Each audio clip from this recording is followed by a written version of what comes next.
¿Qué tal? ¿Cómo les va? Muy buenas noches y gracias, como siempre, por acompañarnos en la señal del Heraldo Televisión. Soy Maximiliano Espejel y hoy vamos a hablar de un tema que ha dado muchísimo, pues justamente de qué hablar esta semana. Estoy hablando de la seguridad nacional y también del fallido proceso en el que resultó liberado Ovidio Guzmán, hijo del narcotraficante Joaquín El Chapo Guzmán, ligado al cártel de Sinaloa. Como ustedes recordarán, el operativo de captura se realizó el pasado jueves en la ciudad de Culiacán.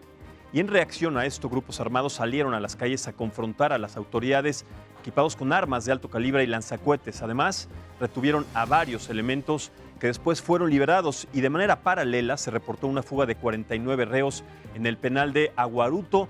Y aquí le presentamos las imágenes sobre las horas de terror, las horas terribles que vivieron en la capital de Sinaloa. Toda la barda desplíguense, pero no se vayan a pegar la barda, busquen en qué cubrirse y estén atentos. ¡Ey! Córrese, Juante, córrese. Hacia el fondo, hacia la puerta.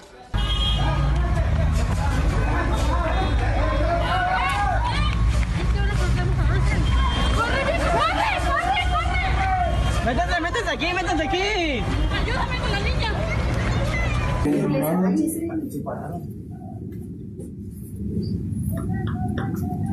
¿No se ve de aquí para atrás? ¡Se los están llevando! No, pero la camioneta, los están liberando. Mira, van a quitar el carro.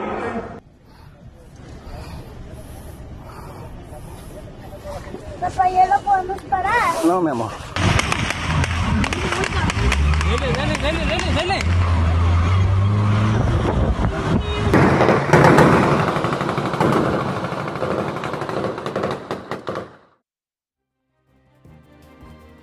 Por su parte, el presidente de la República, Andrés Manuel López Obrador, confirmó que el operativo obedeció a una orden de aprehensión en contra de Ovidio Guzmán con fines de extradición. Dijo que la decisión de liberar al hijo del Chapo Guzmán fue tomada por el Gabinete de Seguridad y respaldada por él justamente para evitar una masacre, y estas que le presentamos a continuación fueron sus declaraciones al respecto. Y se decidió proteger la vida de las personas. Y yo estuve de acuerdo con eso. Esta decisión se tomó para proteger a los ciudadanos. Es que no se puede apagar el fuego con el fuego. Esa es la diferencia de esta estrategia con relación a lo que han hecho los anteriores gobiernos. Y en rueda de prensa en el estado de Sinaloa, el Gabinete de Seguridad reconoció errores en el operativo y además que la actuación del personal fue precipitada, pues los elementos anticiparon a llegar al inmueble en donde se encontraba precisamente Ovidio Guzmán cuando aún no les entregaban la orden de cateo. Aquí también presentamos parte de las declaraciones al respecto de este fallido operativo. El personal que participó en el operativo tomó control del inmueble en el que se encontraban 4 personas, uno de ellos, Ovidio Guzmán. Sin embargo, al verse rodeados por una fuerza mayor y todo el despliegue de agresión contra la población civil y el hecho también de no haber conseguido oportunamente, recibido oportunamente la orden de cateo, se ordenó al personal abandonar el inmueble. El grupo que realizó esta actividad, yo ya mencioné que actuó de manera precipitada y no previó las consecuencias, ¿no? No quiere decir que fue improvisado, no, hubo un planeamiento, pero ellos dependían de la orden de cateo. Y hoy, ya a 5 días de lo sucedido, el operativo sigue siendo muy cuestionado. Por eso, senadores de los partidos de oposición han solicitado la comparecencia del secretario de Seguridad, Alfonso Durazo, para que explique el motivo de la liberación de Ovidio Guzmán, la estrategia de seguridad y también para que explique los enfrentamientos ocurridos la semana pasada en los estados de Guerrero y de Michoacán. Por su parte, el dirigente del PAN, Marco Cortés, informó que Acción Nacional presentó ya una denuncia ante la Fiscalía en contra del presidente de México, Andrés Manuel López Obrador, y quien resulte responsable por lo sucedido en la ciudad de Culiacán. Estas fueron también sus declaraciones. Escuchemos. En Acción Nacional hacemos nuestro más enérgico reclamo ante el sometimiento del gobierno de México a la delincuencia organizada. Hemos visto cómo después de ya tener capturado al hijo del Chapo, el Estado mexicano lo libera, condenando entonces a los mexicanos para que sigan siendo perseguidos, extorsionados, secuestrados, arriesgando su vida y su patrimonio. Hoy la delincuencia organizada ya le tomó la medida al gobierno. Ya quedó claro que aquí quien manda es la delincuencia y no es el gobierno, y ese es un Estado fallido. Definitivamente es un tema que genera muchas aristas, mucha polémica. Aquí lo vamos a analizar. En el día de hoy, en esta mesa de análisis, nos acompaña, presento primero a Raúl Benítez Manaut. Él es presidente de la Asociación Civil Colectivo de Análisis de Seguridad con Democracia y experto también en temas de seguridad. Muchas gracias y bienvenido. Buenas noches, Maximiliano. Muchas gracias. Está con nosotros también Carlos Rodríguez Ulloa. Él es analista de seguridad e inteligencia. Muchísimas gracias y bienvenido. Buenas noches, muchas gracias, Maximiliano. Gracias, al contrario. Está también con nosotros el maestro Armando Rodríguez Luna. Él es especialista también en temas de crimen organizado, transnacional y director de proyectos en CACEDE ACE. Muchísimas gracias. Gracias, Max, por la invitación. Al contrario. Y finalmente presento a Héctor de Mauleón. Usted lo conoce muy bien. Él es un gran escritor en México, periodista y también analista en estos temas. Héctor, muchísimas gracias. ¿Qué tal? ¿Cómo están? Muy buenas noches. Gracias por la invitación. Pues a ver, vamos a empezar analizando este tema que tiene, en este sentido, muchísimos cuestionamientos todavía. Me parece una grave, no solamente estrategia en cuanto al operativo que se realizó, sino también después una grave estrategia de comunicación, desde las autoridades hacia los medios de comunicación y en general hacia lo que sucedió. Seguimos viendo las imágenes, son escalofriantes, no importa que pasen 5 días, un mes, son escalofriantes y ese tipo de hechos generan una claridad, una falta de Estado de Derecho. Héctor, empiezo contigo. ¿Qué es lo primero que podemos analizar a partir de una carencia de estrategia en un operativo que pues denota una falta lógica, no solamente de concepto y de conocimiento sobre este tipo de actividades, sino además las consecuencias que sucedieron después, que fueron de alguna manera leves, pero que hubieran podido ser todavía mucho más graves, ¿no? Pues se ven muchas cosas a partir de lo que pasó en Culiacán el jueves pasado. La desarticulación de los mandos del gobierno, la idea de que cada quien está actuando sin reportar o sin comunicar a los otros, el hecho gravísimo de que mientras esto estaba ocurriendo el presidente toma un avión comercial y queda incomunicado para irse a Oaxaca a recibir un baño de copal y a que unos niños le canten. Para salir al día siguiente a hablar de la Serie Mundial de Béisbol, minimizando lo que ocurrió, echándole la pelotita a los otros, diciendo que tomaron la decisión sin consultarle, cuando pues nos presume todos los días el presidente que él encabeza a las 6 de la mañana una mesa de seguridad para tratar las cuestiones más importantes. Luego, el hecho de nuevo de que esto obedecía a una orden, a una solicitud de extradición del gobierno de Estados Unidos. Es decir, Estados Unidos sigue dictando la política o exigiendo la política de seguridad de México, a pesar de que los discursos nos han dicho todo lo contrario y de que las promesas de campaña estaban encaminadas a todo lo contrario. Luego, el cambio de versiones. El hecho de que si fue un ataque fortuito a una patrulla que iba pasando por una casa y como pues yo creo que el hijo del Chapo tenía muchas ganas de que lo detuvieran, cuando vio la patrulla les dispararon y entonces ellos entraron y resulta que era el hijo del Chapo. Y luego que no. Coincidentemente, ¿no? O sea, y luego que no, que estaban esperando que llegara la orden de aprehensión, etcétera. Yo solo diría, agarraron al mismo Chapo en Mazatlán, en su territorio, lo agarraron sin un disparo y se lo llevaron. Eso pasó en Mazatlán hace unos años. Lo hicieron a las 4 de la mañana porque estos operativos los hacen siempre de madrugada precisamente para disminuir los riesgos de daños en población civil. Y para generar el factor sorpresa, bueno, para... y que es la hora en la que pues están descuidados, están dormidos, etcétera. Claro. Pero sobre todo te tiene calles limpias, sin gente, y una capacidad de entrar y salir que es muy expedita, ¿no?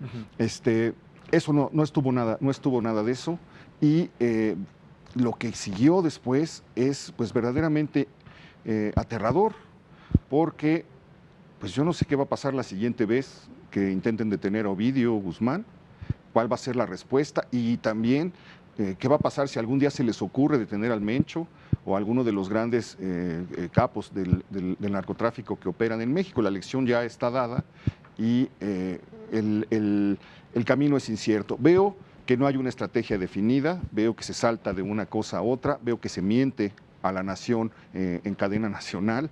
Veo que hay un cambio de versiones enarbolada a veces por el mismo presidente. Pues ahora resulta que el presidente no estaba enterado de una cosa tan delicada, etcétera. Yo veo un panorama confuso. Creo que esto va a ser un golpe para la 4T, para el gobierno de Andrés Manuel López Obrador.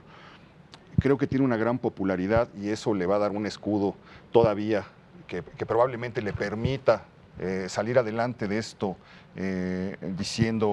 enarbolando el discurso del humanismo y pidiendo que le agradezcamos que no hubo más muertos porque él tomó esta decisión. A lo mejor le va a funcionar, pero le va a funcionar en el terreno político, en el terreno de comunicación probablemente, pero en el terreno de seguridad, ¿no? Y ahí es donde están los golpes, donde está la sangre, donde están los muertos, y lo que va a pasar ahí es muy incierto. Totalmente. Maestro Rodríguez, ¿cuál es su lectura al respecto a este tema? Pues bueno, solamente abonando un poco lo que ya comentó Héctor, me parece que es importante también tomar en cuenta que esto se convierte pues en una serie de desatinos, de hierros, y que han venido sucediendo durante estos primeros meses de gobierno del presidente López Obrador. Primero, no se tiene definida claramente una estrategia específica de seguridad en materia nacional, en materia de seguridad pública. No se tiene todavía claro cuáles son las facultades específicas y las acciones concretas que va a llevar a cabo la Guardia Nacional, a pesar de que ya hay una ley y todo un cuerpo de leyes que le dan pues forma a todo lo que tiene que ver con la composición de este nuevo cuerpo de seguridad.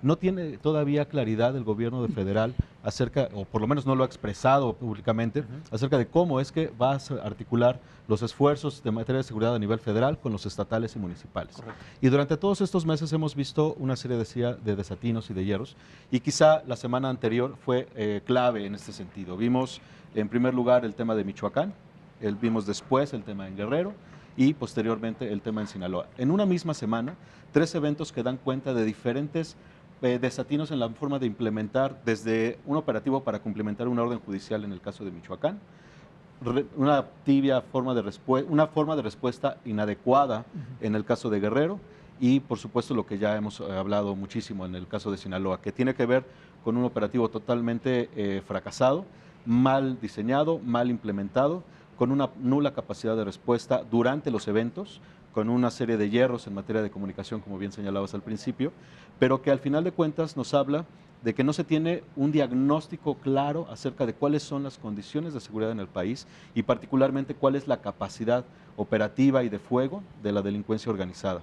Y justo esto tiene que ver también con la manera en la cual observamos todo un despliegue impresionante, un despliegue rápido, operativa y tácticamente muy eficaz por parte de estas facciones del cártel de Sinaloa, en donde lo que se observó es rápidamente la capacidad de contener a las fuerzas federales que estaban tratando de detener y de extraer a Ovidio Guzmán, la capacidad que tuvieron para controlar prácticamente toda la capital del estado, y que además les sirvió también para ejecutar una serie de amenazas contra las familias de los soldados que habitan en el estado de Sinaloa y particularmente en Culiacán. Entonces, y todavía basta por resolver si también hubo una vinculación directa con el tema de la fuga en el penal. Pero entonces esto nos habla de una capacidad operativa y de despliegue. En una cuestión de 3 horas tomaron control y tuvieron la capacidad también de inhibir la capacidad de respuesta absoluta de las fuerzas federales. Entonces, las armas que se observaron en los diferentes videos también dan cuenta pues del acceso tan impresionante que tienen a este tipo de armas, la disponibilidad y además la capacidad de utilizarlas, pues para ejecutar este tipo de acciones en zonas urbanas. Entonces, pues el diagnóstico me parece que tendría que puntualizarse mucho más. La verdad es que durante los últimos 10, 12 años hay muchos diagnósticos elaborados por organizaciones civiles, por organismos internacionales, por gobiernos anteriores.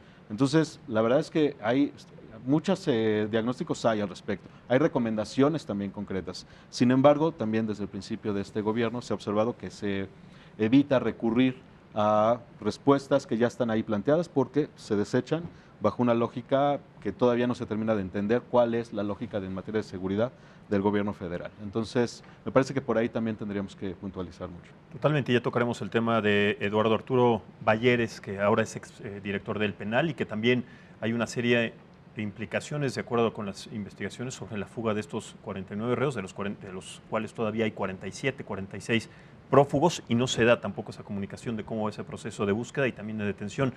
Dentro de estas situaciones, esta serie de desatinos que vemos en este gobierno y concretamente poniendo a nuestro país en esta serie de diagnósticos en donde no hay precisamente, como dice el maestro Rodríguez, un diagnóstico en un país herido, en un país lacerado, en un país que no solamente tiene estas escenas en Culiacán, sino lo vemos en Veracruz, lo vemos en Guerrero, lo vemos en Michoacán, lo vemos en Tamaulipas, en fin, lo vemos en diferentes estados de la República Mexicana. Este fue la gota que derramó el vaso.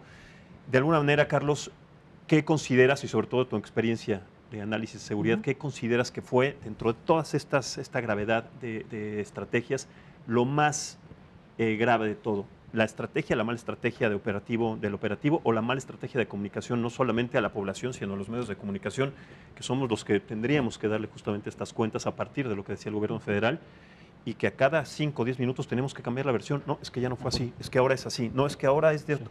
Y que de alguna manera nos ponen a nosotros también en una posición sumamente delicada. ¿Qué opinas al respecto de eso? Mira, Max, en primer lugar, yo coincido contigo en que estas dos vertientes son las más escandalosas de esta situación. En primer lugar, la falta de estrategia, llamémosle integral, porque sí tenían información e inteligencia de dónde estaba Ovidio, a qué hora y en qué lugar, lo cual es muy, muy complicado de tener. Pero no hubo la planeación y el acompañamiento necesario, lo señalaba de Mauleón, la coordinación con el resto de agencias para que este operativo fuera exitoso. Y eso en primer lugar, y ya de ahí, pues bueno, la cadena de errores que mencionaba Armando, ¿no? Entonces, digamos, para mí esa es una parte central, o sea, la falta de estrategia como un macro, como integral, como un plan que es una cadena, ¿no?, de elementos que se van conjuntando para hacer esto exitoso. Hay una expertise en este país para este tipo de situaciones. De Mauleón rescataba la del Chapo, pero hemos tenido varios, ahorita mencionábamos la del Ojos, entre otras. Pero me parece que la distancia o la cerrazón o la suspicacia de algunos mandos de esta administración han generado este vacío que generó la falla de Culiacán, ¿no? Eso en primer lugar. Y el segundo, me parece que lo de comunicación es central. Para mí el primer gran error de la administración es que durante los eventos del jueves estuvieron 5 horas cediendo el espacio de comunicación. Se replegaron. Entonces todos nosotros nos enteramos de los eventos en Culiacán a partir de algunos, sobre todo videos, medios locales, y todos equivocados. Claro, pero además estaban orientados, sí había una orientación hacia generar terror, hacia generar miedo. Caímos en el discurso, en la narrativa del cártel, ¿no? Mientras la sociedad pedía que el Estado mandara alguna señal de certeza, de claridad, alguna pieza de información que diera estabilidad, tardaron 5 horas, lo cual fue muchísimo, para dar la penosa declaración que ya todos hemos visto y que todos viene a la mente, ¿no? La ciudad estaba sitiada, fue presa de este terror, pero también fue presa del terror virtual. Exactamente, a partir de la comunicación. Y de ahí nos enteramos, no solo en Culiacán, aquí en la Ciudad de México, en el resto del mundo. Y ese fue el primer día, y de ahí vino otra cadena de errores de comunicación, un pésimo manejo de gestión de crisis. Yo creo que ni siquiera comparable con Ayotzinapa, es aún peor esto del manejo de gestión de crisis, porque todavía no, y agradezco mucho tu recuento de hechos del principio, porque son los puntos clave, pero por ejemplo, aún así tenemos grandes vacíos de información que casi una semana después todavía no sabemos, ¿no?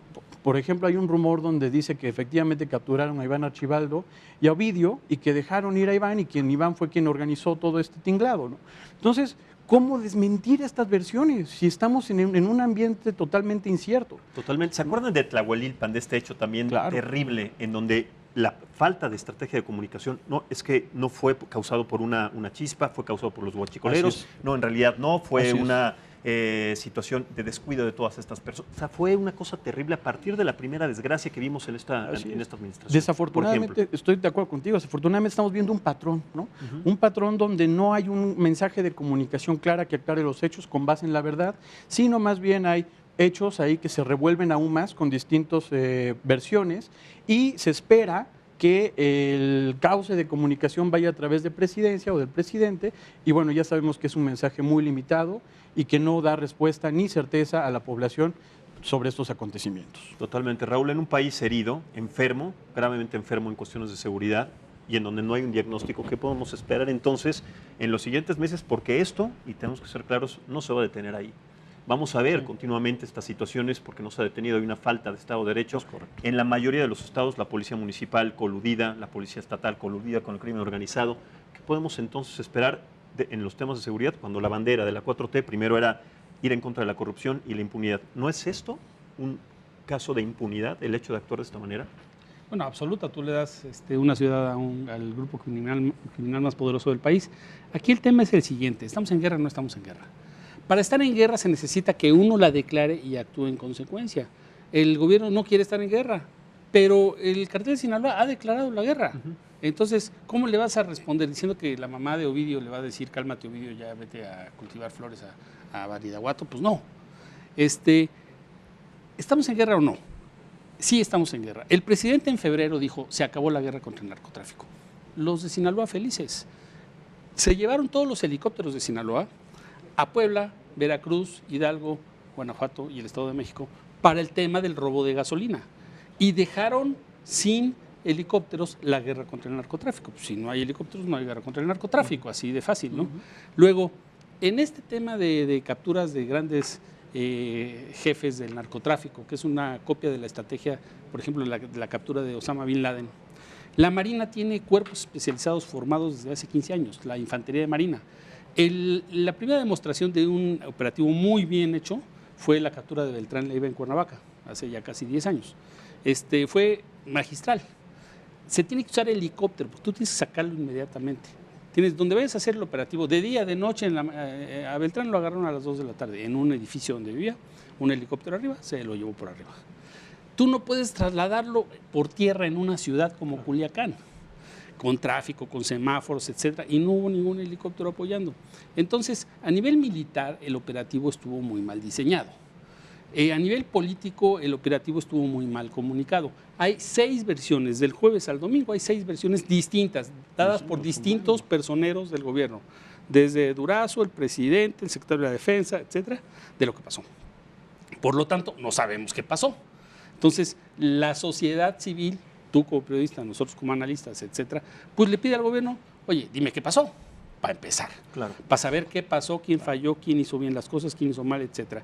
Luego, porque amenazaron con prenderle fuego a una unidad habitacional del ejército, el presidente decide liberar a Ovidio.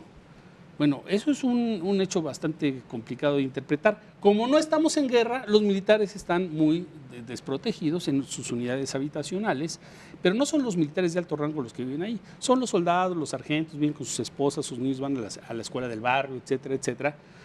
Pues no estamos en guerra, pues no tienen por qué resguardarse. O en una guerra los militares no van con sus familias al escenario de guerra, y Culiacán es un escenario de guerra. Luego, una versión falsa que se nos transmitió a todos durante 2 años es que el cartel de Sinaloa estaba muy debilitado y que el cartel sustituto era el cartel de Jalisco. Eso se fue irradiando en los analistas, en los periodistas. Todo. Por el cartel de Sinaloa es uno de los carteles lo más que importantes, mostró poderosos ahora y el cartel peligrosos. de Sinaloa es que no está ni debilitado ni nada. Y que los hijos del Chapo, también se decía, los hijos del Chapo son unos juniors, no tienen capacidad de fuego, no saben administrar una empresa criminal, el Mayo Zambada es el que va a mandar allí. Pues no, se demostró que estos jóvenes pues tienen una gran capacidad de mando militar criminal, que dominan la ciudad, tampoco se había dicho, dominan ciudades. Como en Tamaulipas se reconoce, el cartel del Golfo domina ciudades. Las 6 ciudades de la frontera con Texas las domina el cartel del Golfo, eso es así. Y tiene rivalidades con Zetas, etcétera. Entonces, aquí en Sinaloa, pues Culiacán era una ciudad más o menos segura, con un índice de homicidios promedio en las ciudades donde hay presencia del narcotráfico. La población de Culiacán los conoce, tienen mucho apoyo social. La gente no quiere que se les haga nada porque tienen empresas que lavan, comercios, farmacias, panaderías, para lavar el dinero, para usar sus cuentas de banco.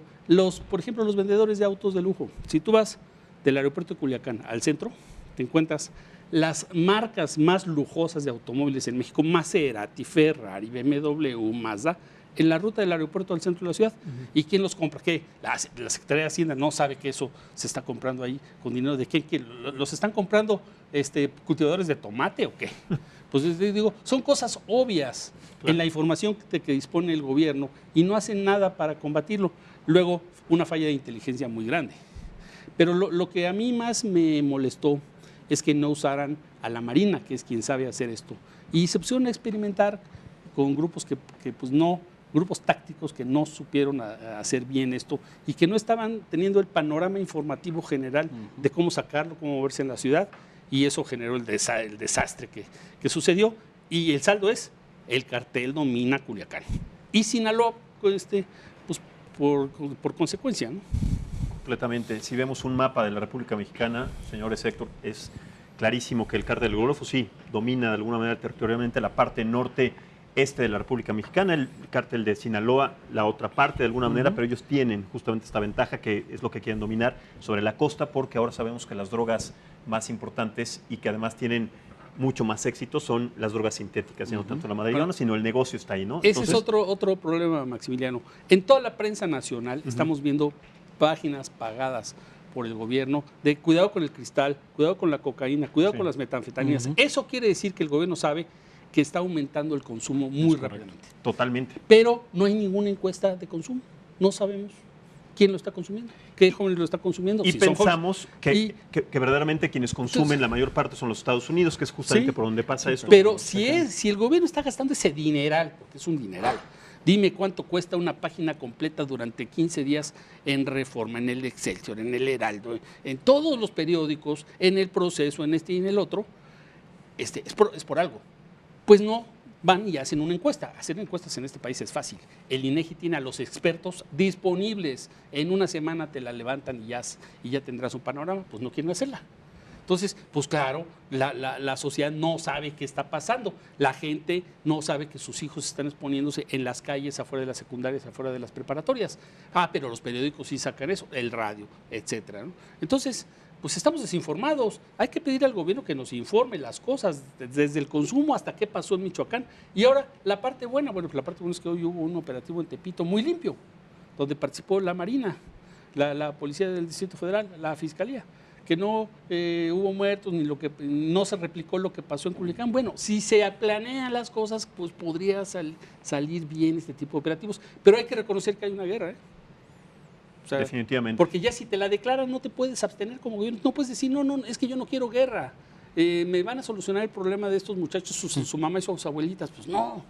Totalmente. Vamos a hacer, si les parece, una pausa, la primera de este espacio de análisis y debate político. Estamos hablando acerca de los casos de seguridad nacional, concretamente el caso de Culiacán, y además todo lo que implica en materia justamente de este tema, y no solamente en el estado de Sinaloa, sino también en los diferentes estados en donde hay una grave crisis y una falta de Estado de Derecho. Vamos a hacer esta pausa entonces y regresamos en el Heraldo Televisión en Análisis Político. Gracias por continuar con nosotros en el Heraldo Televisión. Estamos platicando acerca de la seguridad nacional y concretamente del caso de Culiacán. Héctor, me quedé contigo para analizar que a partir de esta situación geográfica en donde sabemos que los cárteles de droga, el cártel del Golfo, el cártel Jalisco Nueva Generación y Sinaloa están establecidos estratégicamente de alguna manera para transitar por todo el país hacia los Estados Unidos, esta droga que viene desde Sudamérica, pasando por Centroamérica, y en donde tenemos que decir que los gobiernos o los altos mandos del gobierno están coludidos.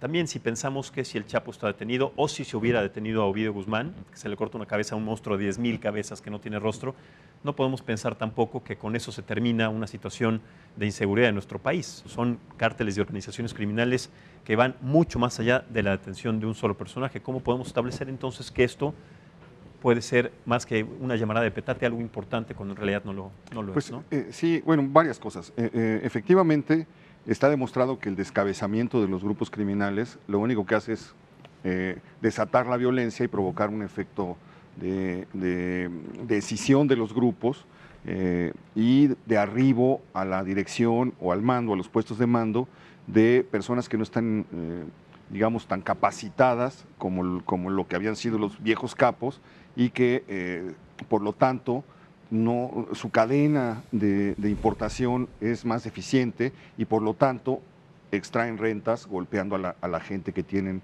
en el entorno inmediato. Entonces, cada que cae una cabeza, se debilita ese grupo, se empiezan a pelear entre ellos, se dispersa, el otro grupo, el grupo contrario, ve una ocasión para meterse, aumenta la violencia, etcétera. Lo hemos visto desde Beltrán Leiva, que es la gran fractura de una organización criminal que sumergió todo un territorio de México desde por decir, desde la Ciudad de México, toda la ruta que va hasta Acapulco, era una cadena que él controlaba y se formaron 1000 organizaciones, decenas de organizaciones peleando entre sí. Lo que pasó en Iguala es consecuencia de eso, la pugna entre los Rojos y los Guerreros Unidos, que habían sido antes parte de la cadena de mando de los Beltrán.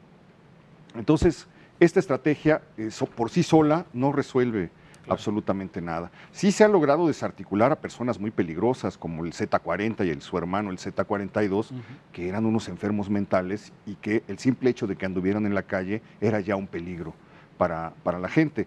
Se ha logrado desarticular a lo que se conoció como los Zetas. Sí, ya no existe esa organización de alguna existe, manera, ¿no? Pero muy reducida. Reducida, con mucha presencia porque se dispersaron por todas partes y luego se fueron reclutando para formar otros grupos. No estoy de acuerdo en que el Cártel Jalisco sea tan mítico en términos de su expansión en el territorio. Yo creo que el Cártel Jalisco ha colonizado México en 10 años. Estaba de ser una parte también del Cártel de Sinaloa. Esta ruptura provocó que se pasara a 2 o 3 estados en 2010 y cuando nos dimos cuenta, pues ya estaba en Veracruz, ya estaba peleando la frontera y estaba peleando con Sinaloa y ganándole incluso territorios de la costa. La captura del Chapo efectivamente debilitó a la organización del Cártel de Sinaloa. Lo que vimos es la reacción del Cártel de Sinaloa en su territorio, en su bastión, en su lugar histórico. Eso sigue siendo el Cártel de Sinaloa y nunca lo habíamos visto de esta manera, nunca habíamos visto esta demostración. Mientras el Cártel de Sinaloa exhibió una fortaleza inesperada, no diría inesperada, desconocida o que no habíamos sospechado, a pesar de que había tantos antecedentes, nunca la habíamos visto así, el gobierno demostró una debilidad inmensa. Y mucho tenía que ver con eso, que no se prepararon para extraerlo, no hicieron anillos de seguridad que impidieran la llegada de los refuerzos, no planearon esto. Pero yo creo que esto tiene que ver con la urgencia de llevar todo a la política y a la imagen del presidente. Venía una semana negra para la 4T con Michoacán, venía una semana negra con los hechos de Iguala. Había dicho el presidente ya no hay masacres y casi a las mismas horas en las que se anunciaba el punto de inflexión estaba ocurriendo la masacre de Michoacán.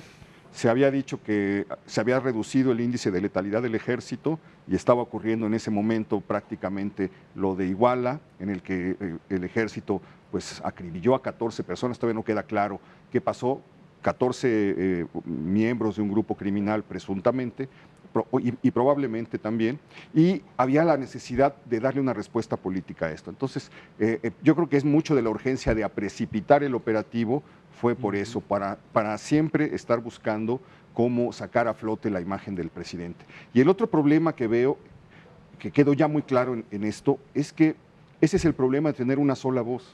Como nadie puede hablar más que el presidente, pasan 5 horas de silencio y de caos y de confusión, hasta que, pero es que ellos tienen claro que aquí hay una primera voz y que todas las demás voces son segundas, terceras, cuartas y quintas voces. Entonces, este problema lo vamos a seguir viendo de distintas maneras porque el presidente ya mandó la señal de que no hay un cambio de estrategia, no hay un cambio de política, no hay un cambio de discurso, vamos de frente, pase lo que pase.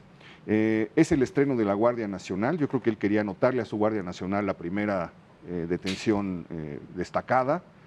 Fracasó de esta manera escandalosa. No solamente perdieron a Ovidio, perdieron a la prensa internacional porque la golpiza fue en periódicos de China, de Rusia, Inglaterra, Alemania, Estados Unidos, Argentina, Brasil, etcétera. Y si uno ve las notas, todos hablan de humillación, debilidad, fracaso, le doblaron las manos, etcétera. Que es algo que también van a tener que, no me imagino cómo van a remontar, pero que tendrán que empezar a hacer. Inmediatamente se publica por ahí una encuesta donde dice que la gente ve mal lo que pasó, pero que la popularidad del presidente sigue más o menos intacta. Entonces yo creo que él le apuesta todavía a arroparse en ese manto de popularidad que le ha permitido flotar desde la tragedia de Tlahuelilpan, que fue provocada por el desabasto ordenado por él, hasta este operativo, 14 meses, ¿cuántos meses? 11 meses después. Así es. Pues en esta exposición mediática de la que habla Héctor muy claramente, esta exposición global, en donde sí se da claramente una postura, se exhibe una postura pues endeble, de alguna manera inepta, de esta ineptitud y además pues desatinada en muchísimas formas. Al presidente yo lo que veo, aquí la lectura que estoy entendiendo, es que lo que le sigue interesando es la política interna, la popularidad que tenga todavía en este sector, que es el que va por él, el que vota por él y al que le dirige las palabras en cada fin de semana cuando hace estas giras. Entonces, de alguna manera, esta displicencia con la que yo veo y con la que todos vemos esta comunicación, sobre todo ante un tema tan importante y tan delicado como es la seguridad, sin darle tanta importancia, ¿qué podemos esperar entonces, maestro, de lo que viene después, de lo que viene a partir de esta grave exposición y grave laceración del Estado de Derecho? ¿Qué esperamos entonces en un tema de seguridad que además fue uno de los más demandados, además del económico y otros que no vamos a tocar aquí, en la población cansada de administraciones anteriores que no cumplen con este hecho? Pues mira, de acuerdo con estos antecedentes y con todo este perfil que se ha dispuesto acerca no solamente de la actuación del presidente, sino también del gabinete, pues lo que se podría esperar es que van a continuar con la misma tónica, es decir, relegando el tema de seguridad en la narrativa oficial, relegando también la forma en la cual se tendría que elaborar, decíamos hace un momento, una estrategia e implementarla, dejarlo en segundo plano para posicionar otros temas más de carácter político, más de carácter social, que aún así, sobre todo los de carácter social, han estado tratando de establecer este vínculo entre, en la medida en que se fortalezca la política social, se reducirán las condiciones para la comisión de delitos y de actos violentos. En esa lógica, pues también es que están buscando también ubicar y posicionar en la agenda pública el tema de la política social, la cual tampoco tiene mucha claridad en su ejecución todavía en estas últimas semanas. Se ha determinado que no va a haber reglas de operación para la implementación del programa más importante que él tiene, de Jóvenes Construyendo Futuro. Eso implica que no vamos a poder, no solamente no medir cómo es que funciona esto, sino tampoco vamos a saber cómo es que opera y cómo es que se incorpora, se implementa en la población, particularmente joven. Entonces, lo que podríamos esperar es eso. Ahora, ¿qué tendríamos que esperar? ¿Qué deberíamos de exigir al gobierno federal?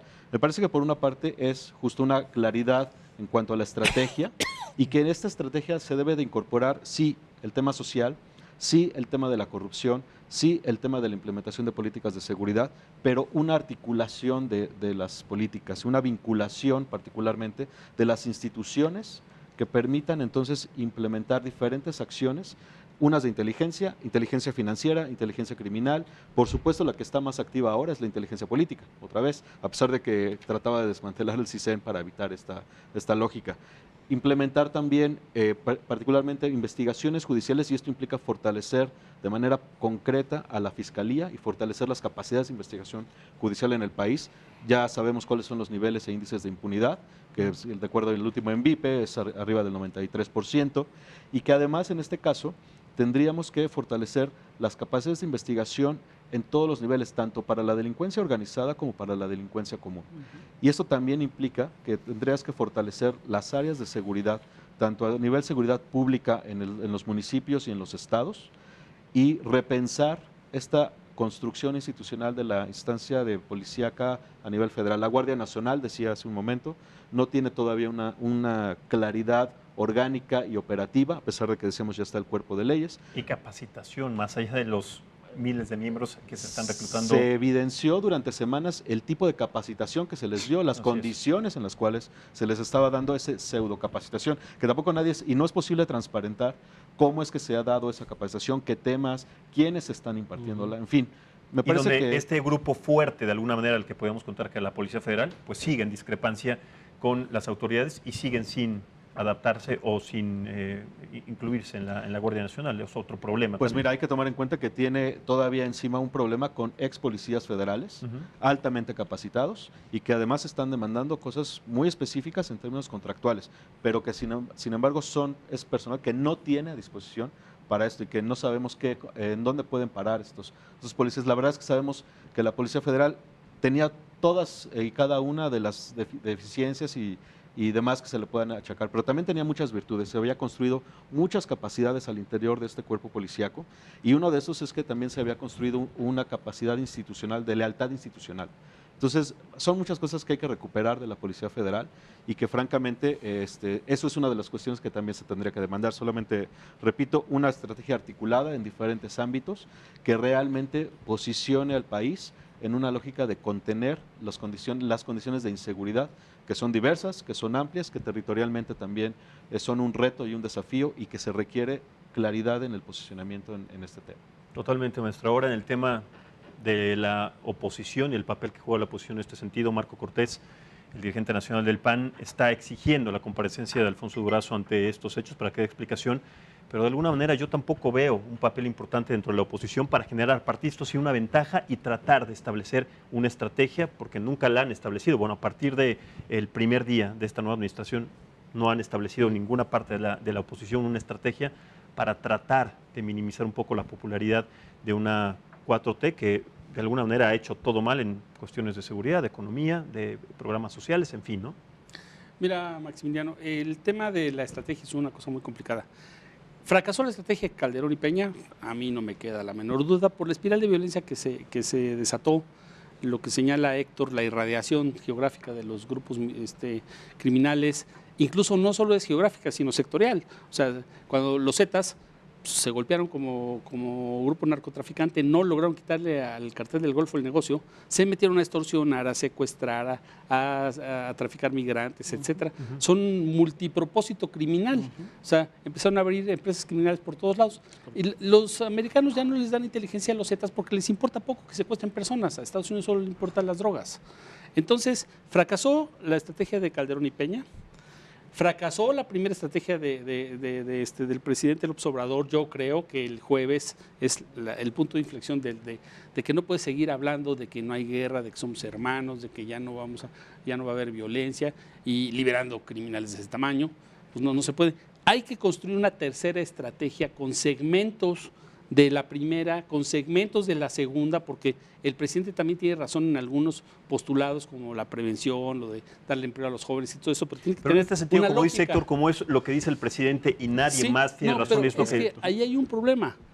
Hay también una guerra de narrativas. Él tiene su narrativa y la sociedad civil como nosotros tenemos otra narrativa, pero él no la reconoce. Y la oposición tendría que tener otra narrativa. Nos dicen los conservadores. O sea, tú eres conservador, Carlos de Maulón es más conservador que todos, yo también, y Armando también. O sea, nos dice, ya no nos dice los conservadores. Esos son conservadores y quieren la guerra. No es cierto que queramos la guerra. Queremos eficacia gubernamental, que son dos cosas diferentes. Queremos que pare la escalada de los homicidios, que descienda y empiece la curva para abajo. Pero perdonando a esos criminales o soltándonos en los combates, esto no va a ser así. Porque además ellos no están perdonando al gobierno. Se vieron con una gran capacidad de fuego, se han estado burlando. O sea, cuando sus abogados dicen, le agradecemos al presidente López Obrador la liberación de Ovidio, es una burla. La abuelita que dice que ahora van a crear una universidad en Badiraguato, dice, vamos a invitar al presidente a la inauguración de la universidad. Es que eso es una burla. Sí, sí. O sea, se están burlando de todo México, pero para empezar de él.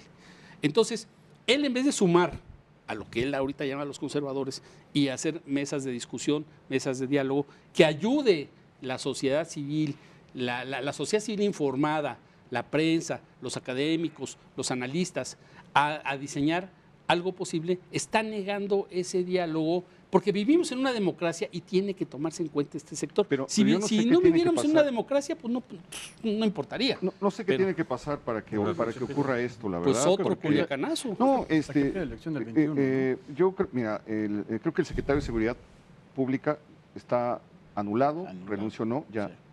Sí, ya no juega un papel importante en este Hoy le acaba de dar un golpazo a su secretario de la Defensa, responsabilizándolo de todo. De alguna manera, pues le ha dado un...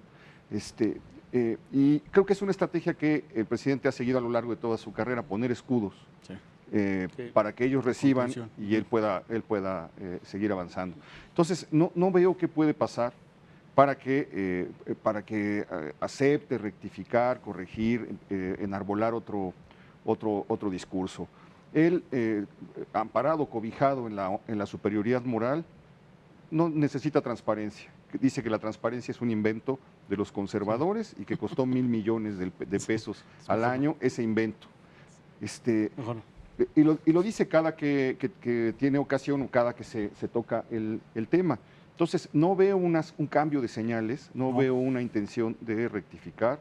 Al contrario, escala, ya llevó las cosas al término del humanismo, de la paz espiritual, de la felicidad, etcétera. No sé qué tiene que pasar para que haya una estrategia. Y por otro lado, pues son todas las versiones que llegan de que en el gabinete no hay quien le diga no al presidente. Es que no dicen ni no ni sí, no dicen No, nada. pero no le pueden decir no porque se enoja, los regaña, los deja de oír y de algún modo los desactiva. Exactamente. ¿Qué opinas, Carlos? Dos cosas muy puntuales. Uno, retomando sobre qué tendría que pasar, a mí me parece que hay dos elementos clave. Uno, la variable política.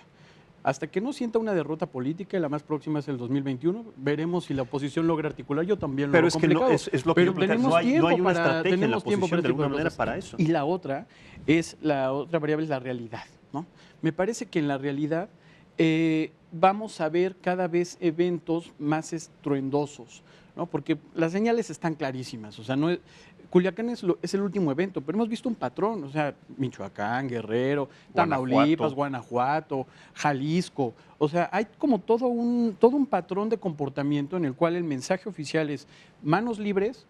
Yo simplemente me repliego de la guerra, entonces le cedo el espacio, le cedo los territorios a los grupos de poder de facto, ¿no? Y eso es un serio problema. Entonces, en ese mensaje, evidentemente los otros interlocutores de la delincuencia organizada, sobre todo, lo han entendido perfectamente bien. Pues al día siguiente, Jalisco Nueva Generación puso sus propios retenes, ¿no? Literal, al día siguiente, el viernes, sábado ya tenían retenes ahí en Jalisco. Y vamos a ver una serie de eventos que nos van a complicar esto. Un poco para retomar lo que menciona Raúl sobre si estamos o no en guerra, me parece que probablemente el gobierno mexicano no lo quiera reconocer, pero sí estamos en guerra. Y lo que pasó, el evento del jueves en Culiacán, tiene una tipología y es narcoguerrilla urbana, ¿no? O sea, es la guerrilla, una movilización social armada, fuertemente armada, llena de comunicación, con una amplia capacidad de despliegue, vehículos, refuerzos, como fue en el caso del penal, ¿no? En fracciones de segundos y sobre todo generando un miedo y un terror alrededor de los medios, de las redes sociales, ¿no? Eso sí hay una tipología que puede definir eso. Ahora, si ellos se asumen como tal y cómo va a reaccionar el gobierno, me parece que la lógica, digamos, de replegarse y de esperar y de mandar señales de amor y paz, pues es la peor que puedes hacer, porque estás evidentemente dejando a la sociedad sinaloense en este caso, pero también a la tamaulipeca y también a la guanajuatense y también a la guerrerense y también a la de Jalisco, bajo un patrón de la dinámica del más fuerte, y bajo ese esquema a la sociedad civil nos dejan realmente indefensos ante este tipo de agrupaciones que evidentemente ejercen la fuerza para seguir operando. Y tienen de rehén a la sociedad civil. Ese es el problema. Hay que reconocer que la sociedad civil de estos lugares es rehén de estos grupos de la delincuencia organizada, y para muestra basta un voto. Totalmente. Mira, el fiscal Gertz dijo ayer que esto no iba a ser otro Ayotzinapa. Eso no lo sabe él, ni lo sabemos nosotros. Depende cómo lo maneje el gobierno. ¿Por qué Ayotzinapa fue lo que fue? Porque el gobierno mintió. Hizo una investigación completamente mal hecha, movieron las escenas del crimen, etcétera, y la presión social, las manifestaciones se trajo a la Comisión Interamericana, los peritos internacionales, todo eso, pero eso fue por la presión social e internacional al gobierno. Ellos no pueden saber qué va a pasar si no es un punto de inflexión o no en este gobierno. Puede no ser un punto de inflexión si nos dicen la verdad y si nos dicen una estrategia, pero si no, puede ser una Ayotzinapa, porque fue un gran fracaso del gobierno. Pero no la dicen porque no la tienen. O sea, yo creo que cada uno tiene su versión. O sea, esto de que teníamos 6 versiones, es que cada uno de ellos tiene una versión diferente. Quiere decir que no hay una inteligencia unificada ni para saber qué pasó. Por ejemplo, yo he estado leyendo la prensa de Culiacán por curiosidad. Te dan otras versiones, porque ellos estaban allí. Así es. Claro. Entonces, por ejemplo, Río 12, que es un gran medio de comunicación, etcétera, ellos están diciendo que pasaron otras cosas. Están diciendo que la sociedad culiacanense, que hubo testigos que también capturaron al otro hermano, a Iván Archibaldo. Entonces, esas cosas no nos las han aclarado. ¿Estuvo preso Iván Archibaldo y lo liberaron también o no? ¿Fueron un Guzmán o fueron 2 Guzmanes? Los 30 no lo sabemos. Los presos, el tema de la gasolina y la pipa de gasolina amenazando la unidad habitacional militar, todas esas cosas tenemos que saber qué pasó para que también el gobierno elabore una estrategia con apoyo de la sociedad civil. Pero si niegas el apoyo de la sociedad civil y los calificas con adjetivos de conservadores, etcétera, pues no vas a ningún lado. Ahora, yo quería llegar a lo internacional. Yo me imagino que Estados Unidos pues no está viendo bien esto. Ese es otro debate. Pero si ellos son los que permiten el tráfico de las armas a partir de la frontera. ¿Estaba la DEA o no estaba la DEA metida en esto? No sabemos. Hay Lo una de las versión armas. Que dice que sí, ¿no? Hay quien dice que sí, hay quien dice que no. yo creo Lo de que las sí, armas es otro rollo. ¿Ustedes qué consideran a título mira, personal? ¿Que sí estaba metida la DEA? Sí, claro. Sí. Si hiciera una orden de extradición, yo creo que sí, pero no lo puedo asegurar. Ahora, el tema es, le pide México a Estados Unidos, ahora sí ponme en serio la frontera del control. No tiene que controlar Estados Unidos eso, es México, en las aduanas, en las carreteras, en el kilómetro 25 de las autopistas. Ahora, ¿qué pasa? Vamos a suponer que Estados Unidos y Donald Trump dice, sí, se cierran las armerías. Eso es una ilusión, pero vamos a suponer que lo digan. Ya están las armas aquí, si las vimos, los Barretts, las bazucas, ya están en México. Y están desde hace 5, 6, 7, 8 años. Hace 4 años agarraron a una viejita en Texas que todos los días en la misma tienda compraba AK-47, todos los días, porque pues, se quedó sin su pensión de retiro porque se le murió el marido y tenía contactos con el cartel del Golfo. Entonces la señora todos los días iba. Y nadie le controlaba el acceso a esas compras y de eso vivía la señora en Brownsville, Texas. Sí, entonces dices, bueno, aquí estamos jugando. Ahora, lo internacional, mira, los medios, hace un momento aquí en Heraldo, estábamos viendo lo de Chile. Estamos viendo que con cualquier cosa, fuego, se prende en las ciudades. En Chile hay unos grupos anarquistas súper agresivos. Barcelona, Santiago de Chile, Hong Kong, Ecuador, los chalecos amarillos en Francia, sí, en todos lados. Entonces, esto se está aprendiendo y ellos tienen armas, ellos saben cómo chantajear al gobierno. Por ejemplo, los taxistas, yo no estoy diciendo que los taxistas están vinculados a los grupos criminales, pero 1000 taxistas te paran en la Ciudad de México. Bueno, pues, ¿cuántos con armas y con pipas de gasolina y eso te lo pueden parar? Con 200. Te las ponen en 10 puntos estratégicos de comunicaciones, que el periférico, que Insurgentes, que esto, que lo otro, y te vuelven loca la ciudad. Entonces, es una situación delicada para que el presidente no tome en cuenta que hay que hacer un esfuerzo conjunto de la comunidad internacional. Tiene que ser apoyado también por la comunidad internacional. Las drogas van a Estados Unidos, allá las compran y ahí tienen la información. Pero si somos su burla, Raúl, de alguna manera, claro, por esta exposición mediática. Claro. Héctor, una conclusión rápida, tenemos Pues 2 minutos. vimos el desmantelamiento de los cuerpos policíacos civiles, el desprecio, la desconfianza, los pusieron en la calle y toda la experiencia acumulada se fue con ellos. Eso lo vamos a pagar. Todas las organizaciones de derechos humanos del mundo han criticado el hecho de que la policía, las políticas de seguridad estén en manos de militares, de seguridad pública, estén en manos de militares. Lo que estamos viendo es la concentración total de la seguridad pública en un grupo de militares y eso va a tener consecuencias que ya han sido medidas, que ya históricamente están probadas. El panorama que yo veo es muy sombrío. Si no se corrige, el panorama hacia adelante en un año es pues, imprevisible. ¿Cómo se corregiría? O sea, al final de cuentas aquí tiene que haber un responsable. O sea, Luis Crescencio Sandoval, tal vez Alfonso Durazo tendrían que renunciar, más allá de los personajes que han renunciado en el gabinete de esta administración. ¿Tendría alguien que renunciar, que poner su renuncia en la mesa para tratar de corregir eso? Manuel Bartlett es un cadáver político después de lo de las casas y ahí sigue. Sí. Entonces se va llenando de lastres por terquedad, por decisión política que no va a mover, pero cada vez el barco va más pesado y cargado con figuras cada vez más pues, impresentables o que ya no funcionan políticamente. Pero aún así la popularidad de Andrés Manuel sigue a tope. Entonces, ¿cómo hacer ver esta situación? Creo que es un tema para varias mesas. Es que no van de la par.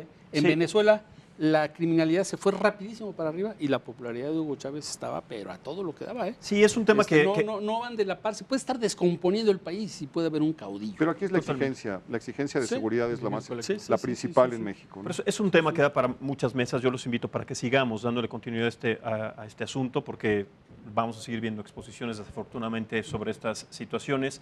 Agradezco muchísimo su presencia, Héctor de Mauleón. Muchísimas gracias, maestro Rodríguez. Muchas gracias, Carlos. Muchas gracias, Raúl Benítez. Muchísimas gracias. Pero sobre todo, muchas gracias a ustedes por vernos y escucharnos. Seguir en la señal del Heraldo Televisión. Los esperamos mañana a las 9 de la noche en otra mesa de análisis y debate político. Soy Maximiliano Espejel. Hasta la próxima.